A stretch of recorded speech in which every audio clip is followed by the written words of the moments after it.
Hi friends, कसे आहात तुम्ही? आज आपण पाणीपुरीसाठी हे चिंचेचं गोड पाणी तुम्हाला कसं बनवायचं हे दाखवणार आहोत।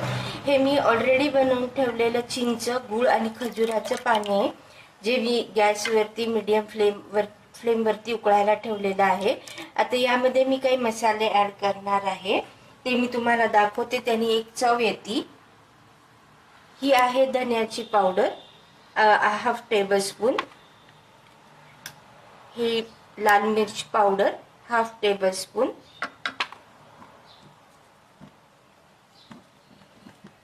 थोडा हिंग, काळं मीठ, हाफ टेबलस्पून। हे साधं मीठ थोडं। ही आहे सुंठ पावडर,